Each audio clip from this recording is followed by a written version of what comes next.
Myra Media welcomes political analyst KS Prasad. నమస్తే sir. నమస్తే అండి.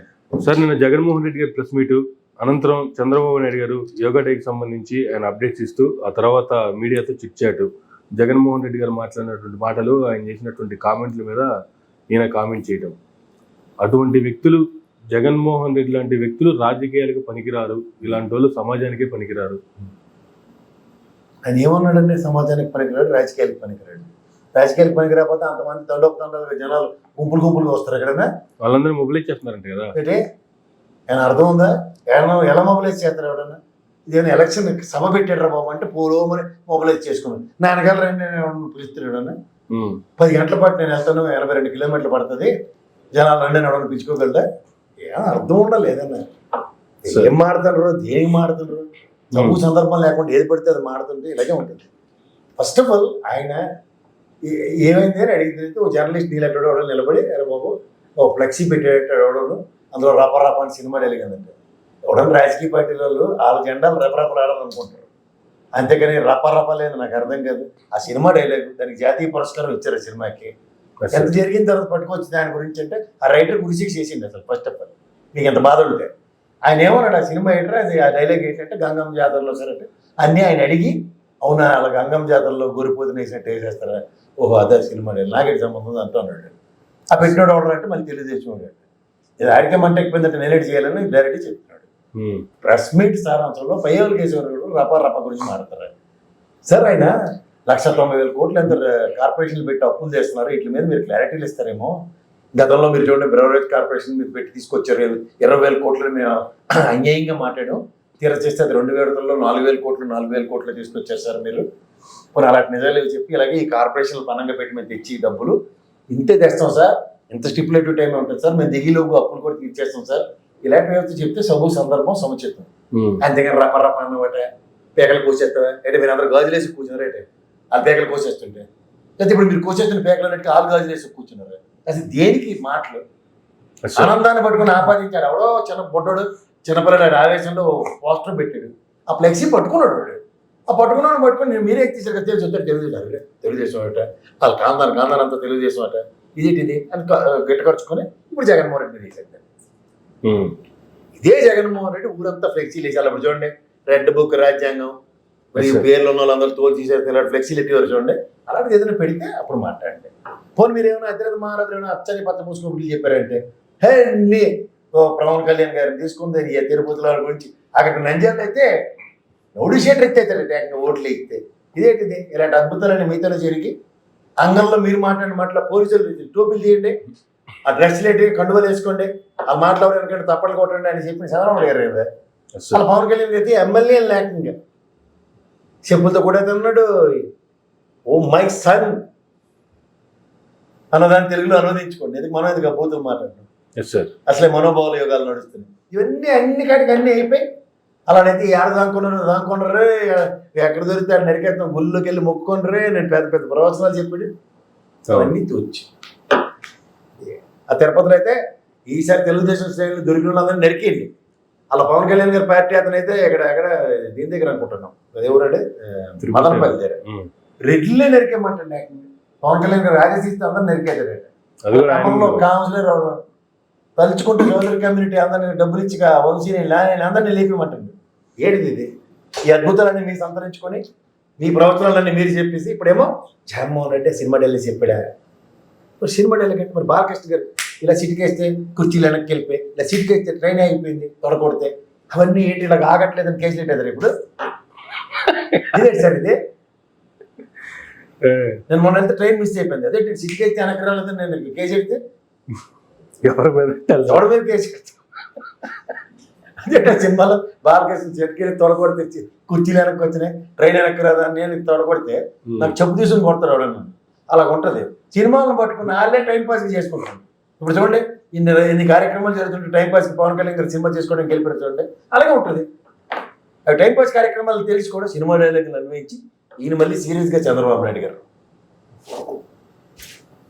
పోలీసులు అలాంటి మాటలు మాట్లాడతారా? ఏంటన్నారు? ప్రజల గురించి అలా మాట్లాడతారా? ఏ ప్రజలను మాట్లాడారు ఆయన? మీరు మాట్లాడారు. అలా ఏమో ఛాలెంజ్ చేసింది. ఏమని? మా కొడుకునేమో బెట్టింగ్లు అన్నారు, ఇది అన్నారు. ఉప సర్పంచ్ అతను ప్రజాస్వామ్యంలో ఉప సర్పంచ్ ఆ గ్రామం వాళ్ళు గెలిపించుకోవాలంటే ఆయనకి ఎంత క్రెడిబిలిటీ ఉందో తెలియాలి కదా. ఇప్పుడు కూడా అవే మాటలు మాట్లాడుతున్నారు సార్. ఒక బెట్టింగ్ మాఫియాకి సంబంధించి బెట్టింగ్ లో ఓడిపోయి కోట్లు పోగొట్టుకోపోతే చేస్తారా నాన్న ఛాలెంజ్ చేసిండి నేను విన్నావు అది. సార్ అవన్నీ నిజాలు ఉంటే వచ్చి ప్రూవ్ చేయండి, లేదంటే మీరు గాజులు వేసి తిరగండి అని చెప్పాడు. వీళ్ళకి ఈ తపేలా ఛానల్లో స్క్రిప్ట్ రాసి ఇస్తారు సార్. మీకు పెద్ద విన్నపం దండం పెట్టి చెప్తున్నాను సార్. చంద్రబాబు నాయుడు గారు తెలుగుదేశం పార్టీలో ఉన్న అధినేత వాళ్ళందరికీ దండం పెట్టి చెప్తున్నాను సార్. వాళ్ళు జర్నలిస్టులు కాదు సార్, ఒకసారి క్రాస్ చెక్ చేయండి సార్. వాళ్ళు అడ్డమైన పెట్టకథలు వెట్లాచారి సినిమా కథలు రాసి మీకు పంపిస్తాను. అవి చదవకండి సార్, అవి పట్టించుకోకండి. వాళ్ళ మోడస్ ఆఫ్ ఆపరెండి ఏంటంటే ఎట్టి పరిస్థితుల్లోనే ఇలాగ నెగిటివ్ ప్రొవకేషన్స్తో మీలాంటి సామర్థ్యం ఉన్న వాళ్ళు కూడా వాళ్ళ పక్కదారి పట్టిస్తారు సార్. ఇది నా విన్నపం సార్. జగన్మోహన్ రెడ్డి గారు దాదాపుగా 2 గంటల 12 నిమిషాల దాకా మాట్లాడారు. 2 గంటల 10 నిమిషాలు పక్కన పెట్టి ఆ 2 నిమిషాల క్లిప్ ఏదైతే ఉందో ఆ ఫ్లెక్సీకి సంబంధించి అది కూడా రిపోర్ట్లు అడిగిన ప్రశ్నలకి సమాధానంగా చెప్పింది. అది ఆయన ఎత్తుకొని చెప్పలేదు దాన్ని. అలా కాదండి, ఒక 2 గంటల సేపు ఒక స్టోరీ విని దీని తాత్పర్యం వెళ్ళేది పద్యాలు చదివేవాడు. ఆ పద్యం 2 గంటల పాటు చదివినాడు. దాని తాత్పర్యం నీకేమైనా తెలుసా అంటే, పద్యం 2 గంటల ముందు చదువుకోక ముందు నువ్వు ఉంగరం పెట్టుకున్నావు ఒకడు, ఇంకోటేమో సినిమా డైలాగ్స్ చెప్పిన దాన్ని పట్టుకుని నువ్వు అన్నావని. ఇది మధ్యలో 2 గంటల్లో దొల్లబట్టు దూపం వేసాడు యాజ్ యూజువల్. ప్రభుత్వం చేస్తున్న ఈ రోజు దాకా జరుగుతున్న మిర్చి యార్డ్ రైతులను పట్టించుకుంది, పొగాకు రైతులది ఆయనే చెప్తుండే. పక్కన 40,000 మంది రైతులను దగ్గర పొగాకు యార్డ్కి తీసుకొస్తామని. అంటే ముందు నోటు ఖర్చుకుంది ఏంటి, తప్పు మాట్లాడారు. ఏది అసాంఘిక శక్తులని. మరి 40,000 మంది రైతులు ఒక దగ్గర నిరసన తెప్పడానికి వస్తే అది పెయిడ్ ఆర్టిస్టులు అవుతారా?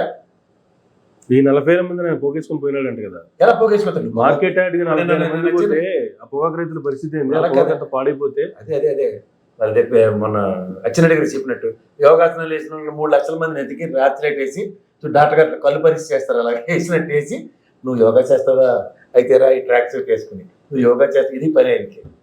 3 లక్షల మందిని యాడ్ యోగా పట్టుకోతారు. ఈడ్స్ అంతే యోగా సెంటర్లో బిక్కులు ఆడుకుని 10 నుంచి 5 మంది ఉండడం చాలా కష్టం. మళ్ళీ నీకు ఆసనాలు వేయడం రాకపోతే నువ్వు రోగ అచ్చినాడని సార్ చెప్తాడు. ఏంటి సార్ ఇది, ఏంటిది? ఇక్కడ ఈ రోజు మీరు ప్రజాస్వామ్యం అర్థం ఏంటో నేను శాసన చెప్పాను. ప్రజల చేత, ప్రజల వల్ల, ప్రజల కొరకు.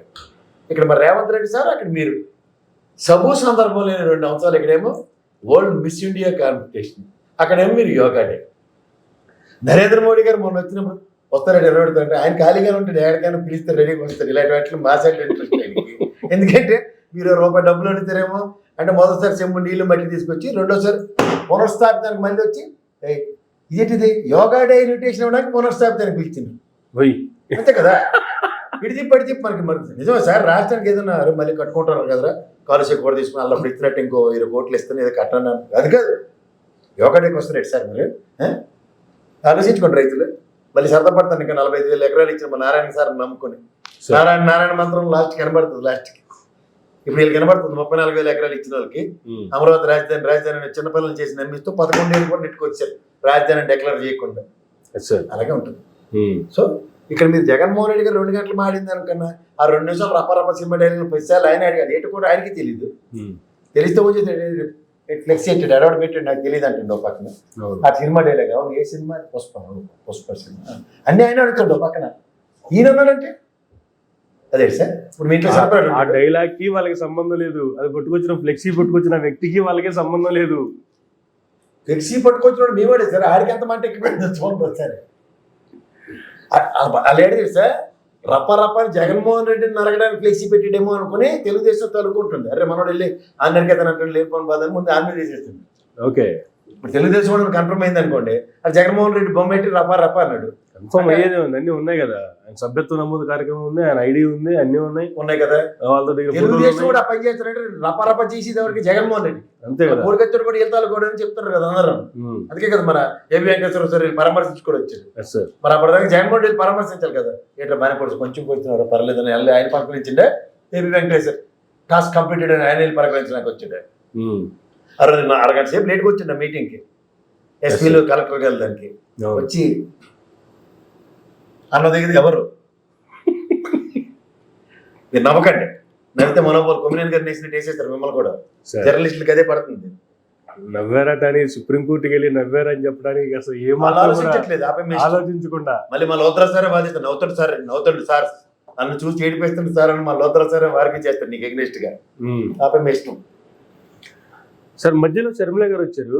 ప్లీజ్ కుమార్ ప్రశ్న మాట్లాడితే దత్తపుత్రుడు అనుకుంటూ ఒక పక్క బీజేపీకి దత్తపుత్రుడు అంట, ఒక పక్క మోడీ గారికి దత్తపుత్రుడు అంట. ఫోన్ ట్యాపింగ్ లో ఆవిడ ఫోన్ ట్యాపింగ్ చేశారట. అప్పుడు అక్కడ కేసీఆర్ గారు, ఇక్కడ జగన్మోహన్ రెడ్డి గారు ఇద్దరు సీఎంలు కాబట్టి వాళ్ళతో పోరాడే స్తోమత నాకు లేదు కాబట్టి ఇప్పుడు నాకు న్యాయం జరగాలి అని ఇప్పుడు బైబిల్ మీద ప్రమాణం చేస్తా, నా పిల్లల మీద ప్రమాణం చేస్తా. ఏం సార్ అసలు ఇవన్నీ? పోనీ అధికారంలోకి వచ్చి సంవత్సరం అయిపోయింది కదా, సంవత్సరం నుంచి ఏం చేస్తున్నారు? నీకు ఏదైనా ఇన్సిడెంట్ ఇలాగైతే ఎస్ నేనున్నానని వస్తుంది ఆవిడ. అదేంటి ఇటుపక్క చంద్రబాబు నాయుడు సైడ్కి ఏమైనా డ్యామేజ్ జరిగిపోతుంది, ఈయనకి చూసారు సార్ మీ వల్ల మా జగన్మోహన్ రెడ్డి నేను అన్నని ఎంత డ్యామేజ్ చేయగలను చూస్తారు సార్, ఇది నా సామర్థ్యం చూపించడానికి వస్తుంది. నాకేం సంబంధం ఉంటుంది మళ్ళీ చంద్రబాబుతో? నాకేంటి సంబంధం? నాకేమైనా చేశారా? పోనీ మీరు చెప్పండి, నాకేమైనా చేశారు? చేయలేదు, ఇష్టమే. మళ్ళీ ఏదైనా చేస్తే ఇష్టమే అంటే ఏమైనా కావాలి ఏమైనా చేయండి అని చెప్పి ఇండైరెక్ట్ మాట్లాడారు. అదే మరి దాని ఇండికేషన్ అదే. నేను 1,00,000 సార్లు చెప్తున్నాను, అమ్మ శర్మిలమ్మ నువ్వు మీ ఆయన గన్నులన్నీ నాకు ఇచ్చేయండి దోచేసుకుంటాం అంటేనే గెట్ అవుట్ అని చెప్పాడు జగన్మోహన్ రెడ్డి. గన్నులకు గెట్ అవుట్ అని చెప్పిన తర్వాత ఆదాయ వనరులకు గండి పడింది మీ లెక్కల ప్రకారం. అక్కడి నుంచి మీకు కడుపు మంట బడపాకి స్టార్ట్ అయింది. దాంతో మమ్మల్ని ఉద్ధరించడానికి ఇక్కడ తెలంగాణలో పార్టీ పెట్టారు. తర్వాత ఎందుకు కలిపారో మీరు కాంగ్రెస్లో దేవుడికే తెలియాలి. తర్వాత మమ్మల్ని ఉద్ధరించడానికి ఆంధ్రప్రదేశ్కి మన ఎత్తికి మీరు కాంగ్రెస్ తరఫున మీ మొఖాన్ని మాకు పెట్టారు. మీ వల్ల దమ్మిడి ఉపయోగం లేదు వాళ్ళకి, వాళ్ళు ఎడిట్ చేస్తున్నారు. ఇప్పుడు ఈ మధ్యలో ఫోన్ ట్యాపింగ్, నీ ఫోను నీకు ఎవరు చేస్తారు? ఫోన్ బ్రదర్ అని 4 సార్లు ఆలోచిస్తారేమో ఎందుకు వచ్చిన ప్యాంట్ ఈ ఫోన్ చేయాలని దీనికి పట్టుకు మళ్ళీ ఫోన్ ట్యాపింగ్లు వాళ్ళకి. మా అయితే కేవీపీ రామచంద్ర ఒకసారి ధైర్యం చెప్పడానికో లేకపోతే అలా కదమ్మ ఇలా చేయడానికో గారమాయించడానికో ఆ చొట్టపోళ్ళు ఎవరు చేయడం, ఎవడంటే తెక్కలతో అవడం ఎవరు పడలేమో ఎందుకు వచ్చేస్తామని చొట్టపోళ్ళు ఎవరు చేయరు, ఇంకెవరు చేసి చచ్చిపోతుంది. నిన్న చాలా క్లారిటీ చెప్పారు ప్రెస్ మీట్ లో. ఆల్రెడీ కేసీఆర్ ఆ రాష్ట్రంలో ఇప్పుడు ఈవిడ ఫోన్ చేయడం వల్ల ఎవరికో ఉపయోగం, ఆవిడ ఉపయోగం ఆవిడకే లేదు. మళ్ళీ ఈవిడ ఈ మధ్యలో అలవాటు చేసుకుంటే ఈ కాలుగాల పిల్ల ఈ బీజేపీ వాళ్ళ మధ్యలో మా ఫోన్ కొట్టారు. ఎవరు మీరంతా మీ వల్ల ఎవరికైనా దమ్మిడి ఉపయోగం అంటే మీ ఫోన్ ట్యాపింగ్ చేసి ఉండవు. ఇది మాలోకాలు కాబట్టి ఆ బీజేపీ వాళ్ళ మీద కాంగ్రెస్ వాళ్ళ గురించి ఆలోచిస్తారు. ఎవరైనా ఆంధ్రప్రదేశ్లో కాంగ్రెస్ వాళ్ళ గురించి ఆలోచించడం, తెలంగాణలో ఎర్రిమాలోకాల్లో బీజేపీ గురించి ఆలోచించుకోవడం అంత బుద్ధి తక్కువ పని ఇంకోట్లేదు సార్. ఎవరికో ఉపయోగం. కిషన్ రెడ్డి గారు 10 ఏళ్ళు పెట్టి మన ఎత్తికి ఆయనే కేంద్ర మంత్రి. ఆ బండారు దత్తాత్రేయ కాస్త ఈసీఏ కేసులేని వచ్చే కాస్త మెడిసిన్లు ఏమో ఈయన వల్ల ఏటి ఉపయోగం ఒకసారి కనుక్కోండి ఎవరైనా. ఒక్క లిఫ్ట్ ఓపెన్ చేసిన మొన్న ప్రాణాలు తెగించి సికింద్రాబాద్లో అది కూడా కోలుగొట్టి మళ్ళీ 2వ విషయాన్ని ఏదో పెట్టారు. అంతకు మించి ఇంకేట్లేదు ఉపయోగం. అలా వాళ్ళ గురించి ఫోన్ ట్యాపింగ్లు మీరు మాట్లాడుతుంటే అసలు అలా కిరసాల బంక్ కూడా కట్టి డబ్బులు ఇచ్చి పబ్లిసిటీ ఇచ్చుకుంది. ఆ టైంలో పార్టీ పెట్టాం నీకు డబ్బులు ఇచ్చింది ఆవిడ. మరి ఊరికి రోజు తెల్లారికి యూట్యూబ్ ఛానల్ ఉందో అదో పెద్ద ప్రశ్న నాకు. ఆవిడ డబ్బులు ఇవ్వకపోతే నాకు ఏంటి పబ్లిసిటీ చేయట్లేదంటే మీరెందుకు ఫ్రీ పబ్లిసిటీ చేస్తారు నాకు అర్థం అవుతుంది. అంటే సామెత చెప్తారు సార్, చారణ గుడికి బారణ మసాలా అన్నట్టు. అదే మరి ఎందుకు మసాలా వేస్తారు దానికి? ఆవిడ ఫోన్ చేయడమే ఎక్కువ అనుకుంటే మళ్ళీ ఆ ఫోన్ కి ట్యాపింగ్లు ఎవరు చేస్తాడు? ఎప్పుడైనా ఫోన్ చేస్తాడు ఎవడైనా సరే. అమ్మ కాంగ్రెస్ అధ్యక్షురాలు కృతజ్ఞత అంటే ఆఖరికి మా శైలజనాదే మంటకి బయటకు వచ్చి చేస్తే దీనికి పని చెప్పి అలాంటి ఇంకొక మా అమాయకంగా మా తొలరెడ్డి సార్ ఒక 2 పేర్లు ఏడు చేయలేక మన ఎస్ఐ స్థితిలో రఘురెడ్డి సార్ ఉన్నారు. రఘురెడ్డి రెడ్డి గారికి కూడా 2 కోట్లు బొమ్మ చూపించింది నియోజకవర్గంలో. లేదంటే జత ఇవన్నీ తెలుసు ఎందుకు వచ్చిన టైం పాస్. కానీ ఆల్రెడీ మీ ఇంకో అక్క సెల్లో ఉన్నదమ్మా సునీతమ్మ, ఇప్పటికే కాలుగాల పిల్ల తిరుగుతుంది. లేదు అంటే 4 రోజులకు ఒకసారి మా నాన్నకి అన్యాయం జరిగింది అంటది. ఏది జరిగిందో సిబిఐ వాళ్ళు అడగకుండా ఉన్న వాళ్ళు అందరి ప్రాణాలు తినేస్తున్నాము. లేదంటే ఐరుబాగులు అమ్మి అరుణేశ్వర రెడ్డి దొరికితే అంటే ఆమె కలిపడిపోతుంది. ఏమో సార్ రాష్ట్రంలో పరిస్థితులు ఎలా ఉంటే కూటమి ఏర్పడడానికి గల కారణాలు, కూటమి అధికారంలోకి వచ్చినప్పటి నుంచి దేశవ్యాప్తంగా ఆ రాష్ట్రంలో ఈవీఎంలో అవకతవకలు జరిగాయి అనేటువంటిది కొన్ని రాష్ట్రాల్లో బయటకు వచ్చినటువంటి వదంతులు. ఈవెన్ కేంద్రంలో కాంగ్రెస్ పార్టీ ఓడిపోవడానికి కూడా ఈవీఎంలే కారణం అని చెప్పి అమెరికా పర్యటనలో ఉన్నప్పుడు రాహుల్ గాంధీ గారు కూడా చేసిన కామెంట్లు. ఇప్పుడు రీసెంట్ గా కేంద్ర ఎన్నికల సంఘానికి సంబంధించి చూసుకుంటే అవును తప్పు చేశామని ఒప్పుకున్న ఎన్నికల సంఘం ఏం చెప్పాలి సార్? ఇప్పుడు రజిత్ కుమార్ నుండి ఎలక్షన్ కమిషన్ వేసారు ఇక్కడ మనకి 25 లక్షల ఓట్లు ఎక్కించారు. Next day press meet sorry ఏడు చేయగలరు ఇంత ఇప్పుడు కూడా సింపుల్ సారీగా అపోజిషన్ పార్టీలు మోలోకాలు ఏడు చేయగలరు.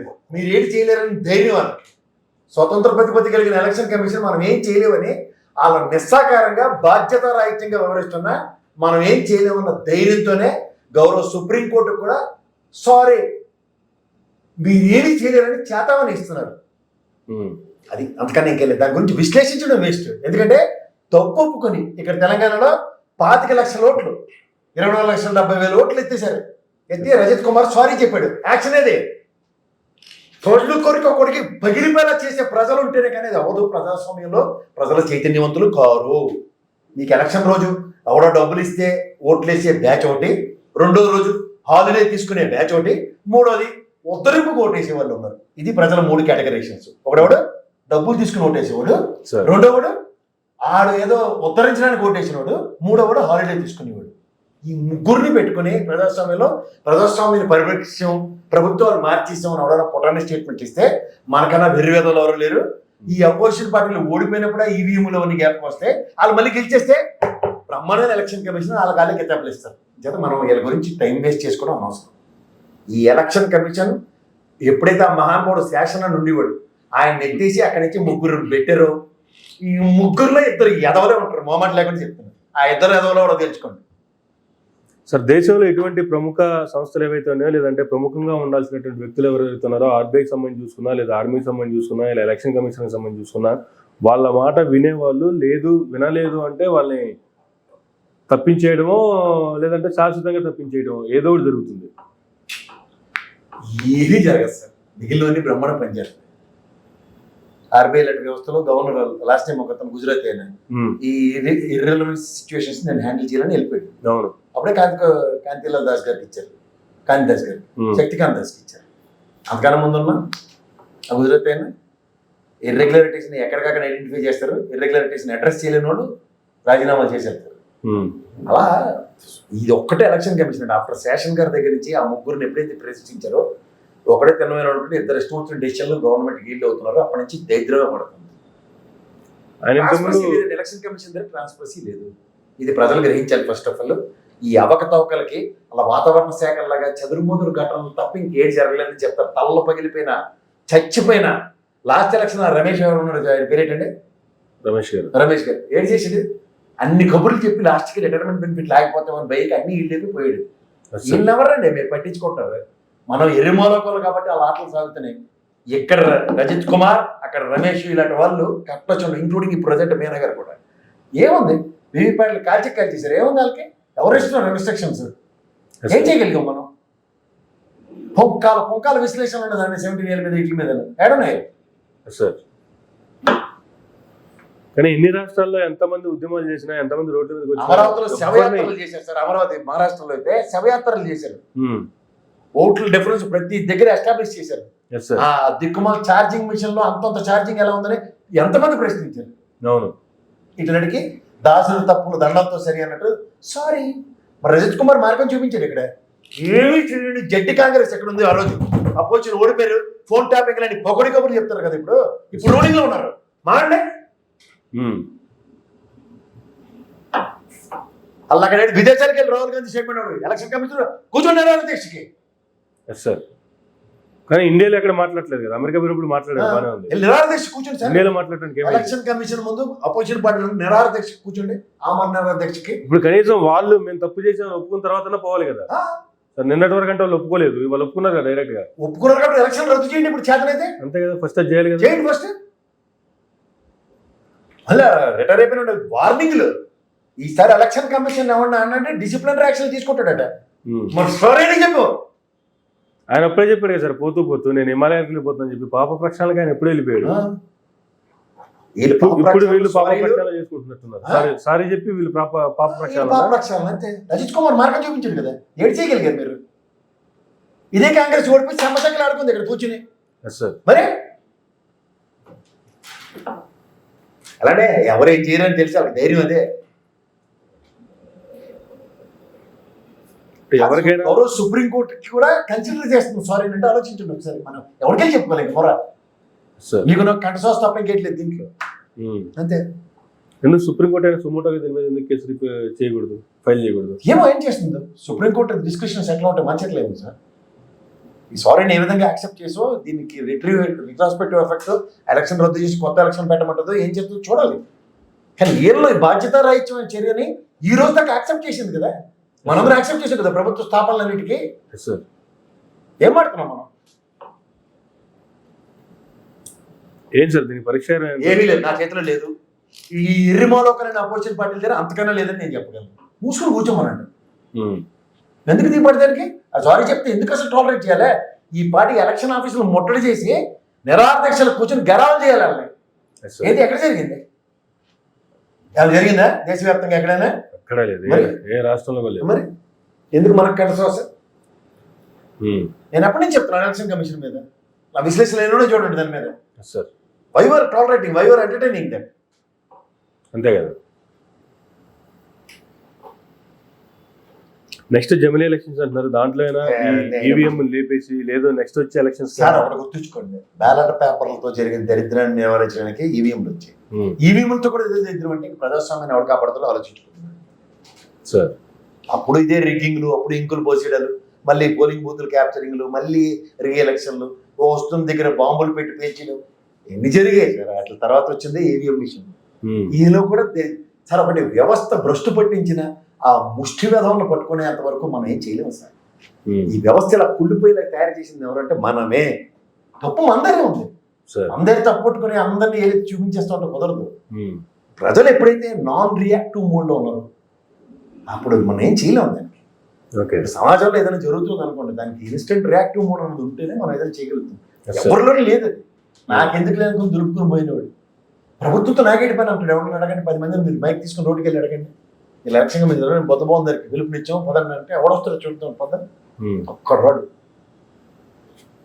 ఎందుకంటే అది వ్యవస్థ అలా తయారైంది సార్.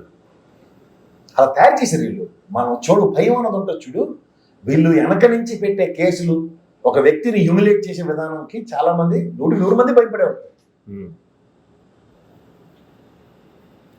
సో వ్యవస్థల్లో ఇలా కొట్టుకుని పోవాల్సింది తప్ప చేసేది ఏం లేదు, మనమైతే ఏం చేయలేము. అది ఒక పెద్ద సంస్థ అండి, అదేదో సంస్థ వాళ్ళు ఏకంగా ఎస్టాబ్లిష్ చేశారు కదా, ఎంత తప్పు జరిగింది అన్నది. వాళ్ళు రిటైర్డ్ ఐఐటి వాళ్ళు మొత్తం వేరేదో ఉంది, ఏం చేయగలిగారు? వాళ్ళతో ఏమైనా అయిందా? కేసు వేశారు. చింతా రాజశేఖర్ మా మిత్రుడే, ఎంత పోరాటం చేశాడు ఆయన. ఏమైంది? చెప్తున్నాడు ఆయన మొదటి నుంచి, అందరం చెప్తున్నాం, ఎవరి పొందాలో వాడు విశ్లేషిస్తారు. ఏం లాభం?